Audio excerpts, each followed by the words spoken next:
Sais-tu que Dieu t'appelle à la multiplication? Écoute ceci.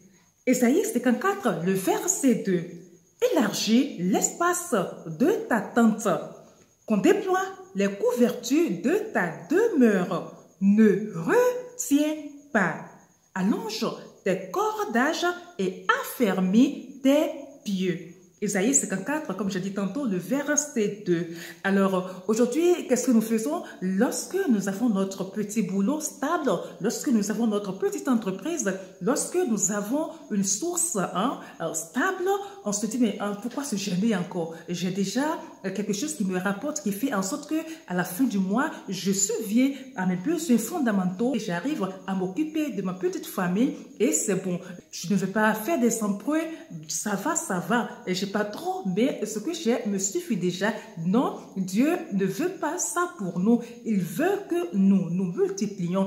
Il est le Dieu abondant. C'est le Dieu qui a toutes les ressources de ce monde et il veut que nous rêvions grand. Il veut que nous nous élargissions. Il veut que nous ne retenions pas. Il dit, élargis tes cordages, allonge tes cordages. Ce que tu as là, c'est vrai, ça te permet de subvenir à tes besoins, mais pense encore grand. Va au-delà de cela. Va à la conquête d'autres choses. Et donc, objectif, donne-toi encore le temps de te lancer dans d'autres projets. Dieu ne veut pas se fâcher. Si c'est en accord avec sa parole, il va te permettre de réussir dans cela. Il va permettre à ce que tu aies plusieurs cordes à ton arc. Ne te limite pas. Ose penser grand. Ose faire des choses grandes, sachant que tu sers un Dieu illimité. Dans Genèse 26, le verset 12 à 13, nous voyons que Isaac n'a pas seulement grandi. Isaac allait grandissant. Il est devenu fort riche.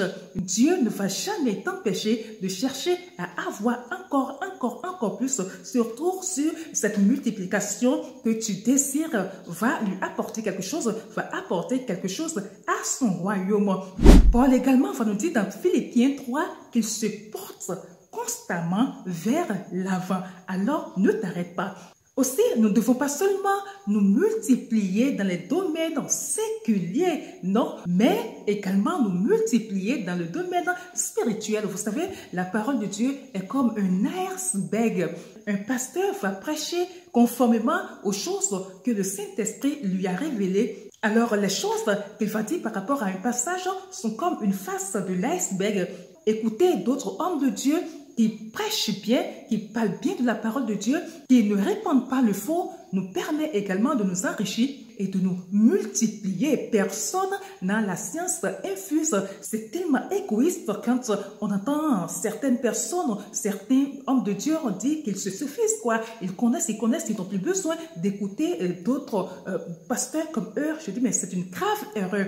Quel que soit son niveau spirituel, il faut écouter les autres parce que le Saint-Esprit va toujours les utiliser pour ajouter quelque chose à ce que tu connais déjà. Alors, ne vous retenez pas.